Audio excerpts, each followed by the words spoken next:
ቤተሰብ ውድ የጨረቃ ፋሚሊ እንዴት ናችሁልኝ? ደህና ናችሁ ወይ? አሰላሙ አለይኩም ወረህመቱላሂ ወበረከቱ ብያለሁ። ሁላችሁንም ሰላም ሰላም ብያለሁ። እንዴት ናችሁ? እንዴት ዋላችሁ? ከኔ ጋር ሁሉ ሰላም አልሐምዱሊላህ። እንግዲህ ጨረቃ ፋሚሊ ትናንትና ተቆጥቷል እና የበኩላችንን አስተያየታችንን አስቀምጠናል። ማለት በቃ በትላንትናው ቪዲዮ ሁሉም ሰው ልቡ ተሰብሯል። ግን ደግሞ ይሄ ነገር ስራና ስራ ነው ውዶቼ፣ እና በዛ ልክ መሆን የለባችሁም። ተረጋጉ። ደግሞ በጣም የሚገርመው እኮ የሚያሳዝነው ነገር ማለት ነው በፍቅር ሲመጡ አንዳንድ ሰዎች አረ ድራማ ጀምሩ፣ ድራማ ናፈቀን እያላችሁ ስትፖስቱ የነበራችሁ ከዛ ደግሞ ይሄን ነገር ለመቋጨት ብለው መጥተው በአንድ ላይ ሆነው ምናምን ፍቅር በፍቅር ሆነው ይሄን ነገርማ አንድ ላይ መወጣት አለብን ብለው ሀይሚዬና ብሩኬ አንድ ላይ ሆነው በሚያስደስት ሁኔታ ደስ በሚል ነገር ነበር ይሄን ነገር ሊቋጩት ያስቡት ማለት ነው። ከዛ ምን ተባለ ደግሞ እናንተ ካልተጣላችሁ ድራማው አያምርም አይደምቅም አይነት ነገር ውስጥ ተገባ ማለት ነው። እና የድሮውን ያለፈውን እያመጡ ሁላ የድሮ ነው እንጂ ድራማ ማለት ድሮ ቀረ ምናምን እያሉ የምር ሲፖስቱ የነበሩ ልጆች አሉና አሁን ላይ ደግሞ ህይወት ተገለባብጦ ሁሉ ነገር የመጀመሪያው ነገር ጠፍቶ ምናምን በሚያስጠላ ሁኔታ ይኸው እነሱም ተቀያየምን፣ ሀይሚዬም በቃኝ አለች፣ ብሩኬም አዘነ ምናምን በቃ እንደዛ እያሉ መጡላችሁ። እና አንዳንድ ሰዎች ፍቅር የማይወድላችሁ ሰዎች እንደው ምን አለ ዝም ብትሉ ማለት ነው። እና እነሱ ደግሞ ከአብዛኛው ሰው ይልቅ አብዛኛው የሚናገረውን ሰው ይልቅ እንደዚች አይነት ነገሮች ድንገት ይደርሳቸውና መቼም መጥፎ ነገር ነው ቶሎ ብሎ ከሰው ጋር ተደራሽነት የሚኖረውና አብዛኛውን ጊዜ እንደዛ ነው የማየውና ይሄን ነገር አጋጥሟቸው ሊሆን ይችላል። እና ብቻ ግን ያም ሆነ ይህ ዞሮ ዞሮ አሁን የሚሄዱበት መንገድ በጣም የተጣመመ መንገድ፣ በጣም የሚያስጠላ መንገድ እና እሱን የማይመጥን መንገድ ነውና ይሄን ነገር ቶሎ ቢቋጩት እያልን ሁልጊዜም እንግዲህ እየተናገረ ነው። ግን ገስት ላይ መለፍለፉ ዋጋ የለውም ውዶች። አሁን ትናንትና በብዙ ቦታ ይሄን ነገር ያቁሙት፣ በቃ እነሱን አይመጥንም፣ ከዚህ ነገር ይውጡ እያሉ ብዙ የጨረቃ ፋሚሊዎች ተናግረዋል። ግን በዛ አይሆንም ውዶቼ። እዚህ ጋር ዩቲዩብ ቪዲዮ በሚለቁ ሰዓት ሁላችሁም አንድ ድምጽ፣ ሁላችሁም አንድ ላይ ሆናችሁ ወይ ክብር ለኦዲየንስ ወይ ደግሞ ይሄ ነገር ይብቃ ብሎ ሁሉም ቻሌንጅ ቢያደርግ የምሬን ነው ይሄን ስራ በትንሽ ጊዜ ውስጥ በአንድ ቀን በሁለት ቀን ውስጥ ገልብጠውት ይመጣሉ። የምሬን ነው። ሁሉም አንድ ሆኖ ኮሜንት ስር ክብር ለኦዲየንስ ወይም ደግሞ ይሄ ነገር ይብቃ እያላችሁ ሁላችሁም አንድ ሆናችሁ ብትጽፉ ኑሮ እመኑኝ ሀያት ምናለች ትላላችሁ። ይሄን ስራ ገልብጠውት በአዲስ መልክ እነሱ አንድ ሆነው የሚፈቱበትን አጋጣሚ አምጥተው ይሄ ነገር ቶሎ የሚቋጭበት መንገድ ያመቻቹ ነበረ። ገባችሁ? አንድ ነገር ከተጀመረ ደግሞ ሂደት ስላለው እንደምንም ብለው ይሄን ነገር ግልብጥ አድርገውት ከዛ ለመጨረስ ያስቡ ነበር ማለት ነው። ግን ምንድነው አሁን ገስት ላይ ቲክቶክ ላይ ይለፈልፋል፣ ይነገራል ምናምን ይደርሳቸዋል እኮ ያ ሁሉ ይደርሳቸዋል። ብዙ ሜንሽን ተደርገዋል ምናምን ይደርሳቸዋል፣ ይሰማሉ፣ ያዳምጣሉ። ግን እዛ ጋር ዩቲዩብ ቪዲዮ በሚለቁ ሰዓት ቪው ጥሩ ነው። ከዛ ደግሞ ኮሜንት ደግሞ ተቃራኒ የሆነ ዝም ብሎ በቃ ሌላ አይነት አስተያየት ከሆነ ምናምን አይሰሙም። ምክንያቱም ይሄን ነገር አቅደውበት ፕላን አድርገው ምናምን ከዚህ እስከዚህ ጊዜ እንሰራለን ብለው ነው የመጡት ከአዲስ አበባ ሲመጡ ማለት ነው። እና ይሄን ነገር ሲጀመር ድሮ ማጠናቀቅ እኮ ይችሉ ነበር። ይሄን ነገር ድሮ መዝጋት ይችሉ ነበር።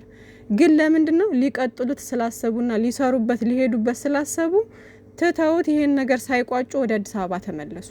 በመሀል እኛን የማስደሰት ስራ ጥሩ ነገሮችን ማሳለፍ ምናምን ያሉትን ነገሮች ክሊር ለማድረግና በዛ ውስጥም ደግሞ ለኛ ምን ያክል ፍቅራቸው ጠንካራ እንደሆነ ምናምን ማሳየት ጀመሩ ማለት ነው። ሀይሚዬና ብሩኬ በቃ እነሱ መቼም የማይለያዩ ልጆች እንደሆኑ ምናምን የተለያዩ ነገሮችን ሲያሳዩን ቆዩ። ከዛ ደግሞ አሁን ተመልሰው መጡ። ይሄን ነገር እንቋጭ ብለው ሁላቸውም ፍጼም ሁሉም እንዳለ ተሰብስቦ ሚፍታህ ብቻ ነው እዛ የቀረው እንጂ እኮ ሁሉም መጥተዋል። ካሜራማኑ ሁላቸውም ቤኪ ምናምን ትናንት አይታችኋል ሲመጣ አይደል? እና ሁሉም ተሰብስበው የመጡት ለስራ ነው። ገባችሁ አይደለ? ግን ይሄን ስራ መጀመሪያ አካባቢ የመጡበት ኢነርጂ ጥሩ ነበረ። በዛው ቀጥለው ቢያቆሙት የተወሰነ ሰርተው ቢያቆሙት ከዛ ሌላ ነገር በሌላ አይዲያ ቢመጡ አሪፍ ነበር። እንደዛም ጠብቀን ነበር። ግን አንዳንድ ሰዎች እንዲ ድራማ ናፍቆናል፣ ይሄ ድራማ ደግሞ እናንተ ካልተጣላችሁ አይደምቅ ምናምን እያሉ ሲሉ ነገሩን ዝብርቅርቅ አድርገው ተርፋሉ። እና እኔ እምላችሁ ነገር አሁንም ሰው ሀገር ላይ ሆናችሁ ራሳችሁን የምትጎዱ ሰዎች፣ ሲቀጥል ደግሞ ብሩኬ ልጅ አለው ይሄ አስመሳይ ይሄ እንደዚህ ይሄ ምናምን እያላችሁ የምትሳደቡ ሰዎች የምሬ ነው ወንጀላችሁን ራሳችሁ ላይ ታበዛላችሁ እንጂ የምንም ልጅ የለም። ብሩኬ ንጹህ ልጅ ነው። ዛሬም ነገም የምንም ልጅ የለም ነው የምላችሁ። አስረግጬ ነው የምነግራችሁ። የምሬ ነው። እና ግን በቃ እኔ አሁን ትናንትና ሲተክዝ እኔ ወንድ ልጅ አንገቱን ሲቀረቅርና ሲያለቅስ የምሬ ነው በጣም ነው የሚከፋኝ። ወላሂ በድራማ የሚሆን በምን የሚሆን የሆነ ብቻ በቃ ወንድ ልጅ አንገቱን ደፍቶ ሲያለቅስ ካየሁ የሆነ ይከፋኛል። ለምን ታውቃላችሁ? በቃ ወንድ ልጅ የሚያለቅሰው የመጨረሻ ፓርት ላይ ሲደርስ ነው ብዬ ስለማስብ። ምክንያቱም በትንሽ በትልቁ ወንድ ልጅ አያለቅስም እንትን ላይ ወጥቶ ወይም ደግሞ ብቻ እንባውን አያሳይም ወንድ ልጅ። አብዛኛውን ጊዜ ወንድ ልጅ ባህሪ እንደዛ ነው። እና ወንድ ልጅ ግን ምርር ብሎት የመጨረሻው ፓርት ላይ ሲደርስ ሲያለቅስ በቃ በጣም ነው የሚከፋኝ ምናምን ነገር። እና ሀይሚዬ እኔ ቆንጆ እሷ ምንም አሁን ላይ ሀይሚዬ ትናንትና እንደነገርኳችሁ ውሳኔ መወሰን አልነበረባትም ነው እንጂ ያለችው ነገር በሙሉ ትክክል ነች። ብሩኬ ደግሞ የሆነ እንዴት ነው አሁን ልጁን አምኖ ተቀበለ ምናምን ያላችሁ ሰዎች አላችሁ፣ እሱ በሚናገረው ንግግር ማለት ነው። ግን እኔ ደግሞ ከእናንተ በተቃራኒ ብሩኬ ላይ ያነበብኩት ነገር ምንድነው? ልጁን አሁንም የሱ መሆኑን አምኖ አልተቀበለም። ባፉ እኮ ተናግሯል እንደሚቀበል እንደሚል እኮ ተናግሯል። ግን የሆነ ነገሩን ሳነበው ማለት ነው አሁንም አላመነበትም። የሱ መሆኑን እርግጠኛ አይደለም። ግን በዚህ ሰዓት የኔ አይደለም ምናምን ብዬ ባስረዳችሁ አትቀበሉኝም አይነት ሙድ ውስጥ ነው። ከዛ ደግሞ ምንድነው በቃ ከዚህ በኋላ እሷ ጋር የመጨቃጨቅ አቅሙ እንደሌለው በቃ እሷ ጋር መጨቃጨቅ ምናምን እንዳስጠላውና ዝም ብሎ ልጁን ለማሳደግ እንደተቀበለ አይነት ስሜት ነው የሚነበብበት ማለት ነው። ግን ይሄ ደግሞ ህይወት ነው እና የሆነ ለማስረዳት የከበደው አይነት ሰው የለም። እንደዛ ነው በቃ ብሩኬ ማለት ነው ያነበብኩበት እንደዛ ነው። ለማስረዳት የከበደው አይነት የውስጡን የሆነ አብራርቶ ለመናገር የከበደው አይነት ልጁ የሷ ለመሆኑን አምኖ ግን ደግሞ ጭቅጭቅ አስጠልቶ ዝም ብሎ የተቀበለ ሰው ከዛም አልፎ ደግሞ አሁን ላይ ብናገር እንደዚህ ብል ለማስረዳት ብሞክር ሁሉም ይቃወሙኛል እንጂ ማንም የሚረዳኝ የለም ብሎ ውስጡን ያሳመነ ሰው እንደዛ ነው የሚታየኝ ብሩኬ ማለት ነው። እኔ ባነበብኩትና በተረዳሁት ልክ ቅመምዬ ደግሞ እንዴት እስከ ዛሬ ድረስ ይዋሸኛል? እንዴት አሁን ከበፊት የተነጋገሩት ነገር አለ አይደለ? አሁን ብሩኬ ባንዴ እንደዚህ አምኖ ሲቀበል በቃ አድርጎታል ማለት ነው። አድርጎት ግን እስከ ዛሬ ድረስ ለምን አላደረኩትም እያለ ሲጋፈጥ ኖረ። ይሄ ልጅ እኮ አድርጎት አምኖበት እንጂ የተቀበለው ስላመነበት እንጂ የተቀበለው እኮ ባያምንበት ኑሮ እኮ ይጋፈጥ ነበር፣ ሌላ እርምጃዎችን ይወስድ ነበረ። ግን ባንዴ አምኖ የተቀበለው እንዳደረገው እርግጠኛ ስለሆነ ነው ብላ አሰበች። ገባች አይደል? ልክ አሁን ሁሉም ጨረቃ ፋሚሊ አብዛኛውን በሚባል ደረጃ እንዳሰበው ሁሉ እሷን በዛ ልክ ነው የተረዳችው ሀይሚዬ ማለት ነውና እንዴት ለምን ዋሸኝ? ለምን እኔ በቃ እሷ ያደርግም እያልኩ እንድከራከር አደረገኝ? ልጅቷ እውነት ኑሯት እኔ እንድጋፈጥ ለምን አደረገኝ?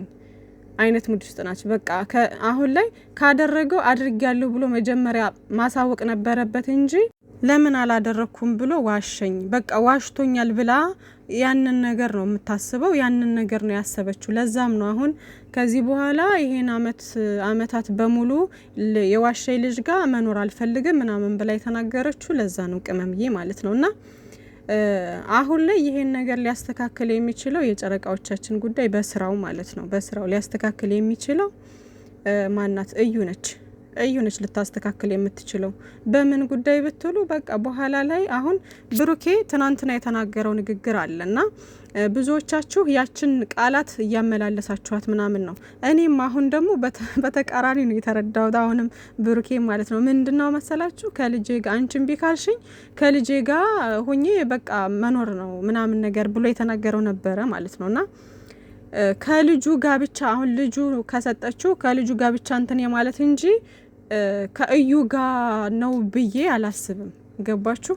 ልጁን ከሰጠችው ልጁ ጋር አብሬ እኖራለሁኝ አይነት ነው እንጂ ልጄን ወስጄ ዝም ብዬ ብቻዬን ሆኜ ከልጄ ጋር ሆኜ እኖራለሁ አይነት ነገር ነው እንጂ እዩ ጋር አብሬ እኖራለሁኝ ለማለት ፈልጎ አይመስለኝም። ግን ብዙ ሰዎች የተረዳችሁት በዛ ልክ ነው።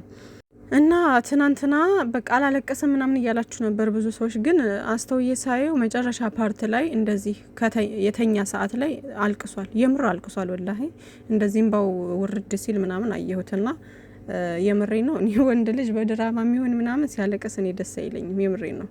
ሴት ልጅም እንባዋን ማየት አልፈልግም። ግን እንዴት ነው ወንድ ልጅ ቆጥቦ መጨረሻ ፓርት ላይ ሲሆን ስለሆነ እንትን የሚለው ያንን ነገር ሳይ የምር ይከፋኛል። እና እኛ እናንተን የምንፈልገው ደስታችሁን፣ ሳቃችሁን ምናምን ነው።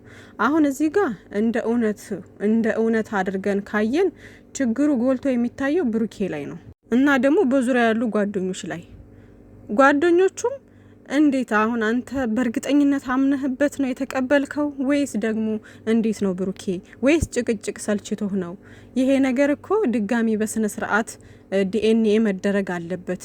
አሁን ከዚህ በፊትም አናምንበትም እያልን ነበረ። ስለዚህ አሁን ድጋሚ ዲኤንኤ እንድታስደርግ ማሳመን መቻል አለብን ብሎ የተናገረ ሰው የለም። በቃ ተቀበለ፣ እናሳድገዋለን ምናምን። ኢቭን ሀብ ራሱ ያንን ነገር ነበረ እኔ ትናንት ይናገራል እያልኩ ስጠብቅ የነበረው። ጭራሽ እናሳድጋታለን ብሎ እርፍ እና ይሄን ነገር የሚያደርጉት ለምንድን ነው? ሆን ብለው ድራማው እንዲረዝም ስለተፈለገ ነው። ገባችሁ አይደለ? አሁንም በቃ የሆነ ግን አካሄዱ ደስ አይልም። አካሄዱ በጣም ነው የሚደብረው። እና አካሄዳችሁን አሳምሩ። ቅመሟ ደግሞ ስተቷ እዩም ማግኘቷና ከዛ ትናንት ደግሞ ለውሳኔ መድረስ አልነበረባትም ነው። ነገሮችን በተረጋጋ መንፈስ ቁጭ ብላ አስባበት ጥያቄዎቿ፣ ንግግሮቿ ሁሉ ትክክል ሆነው እያለ ግን ለውሳኔ መድረስ የለባትም። እና ምልላችሁ ነው እዩ ቡታጅራ ላይ ትክክለኛ እንትን ማለት ነው ተዋናይ ነች አሉ። ከዛ ዳንሰኛም ነገር ነች አሉ። ማለት ትሞካክራለች፣ ዳንሰኛ ነገርም ነች አሉ። እና እንደዚህ አይነት ነገሮች ውስጥ ያለች ልጅ ነበረች አሉ እዩ ማለት ነው እንጂ ይሄ አሁን ወለደች የሚባል ኢቭን ራሱ የወለደች አይመስለኝም። ማለት አሁን ልጅቷ የበፊትም ልበላት የምንም ልበላት እኔ የእሷ ልጅ ናት ብዬ አልገምትም። ምክንያቱም ይሄ አሁን ይችን የወለደቻት እንግዲህ በቅርብ ጊዜ ነው።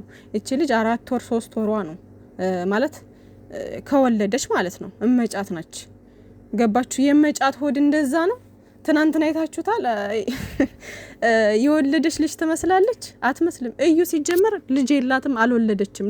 ሌላው ትናንትና ደግሞ ከቤኪ ጋር ተገናኝታ ያለ ምን አለች? ቤኪና አኗር ምን ሲሏት ነበረ?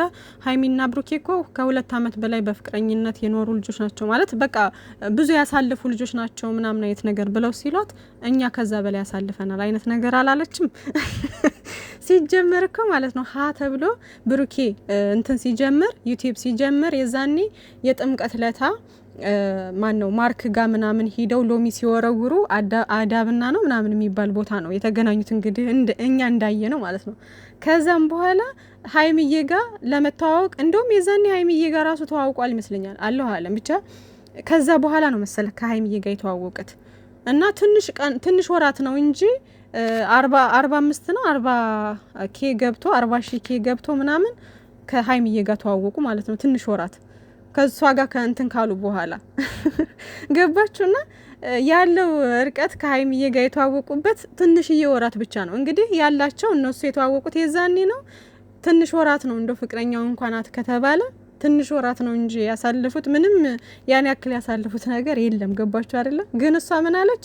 ውሸቷ ሲጋለጥ ያው ውሸታም ሰው የሆነ ሰዓት ላይ ይጋለጣል። ገባችሁ አይደል? እሷ ግን ከዛ በላይ ነው ምናምን አለች። ሲጀምር ጩጬ ነው የዛኔ ራሱ ብሩኬ ጩጬ ነበረ።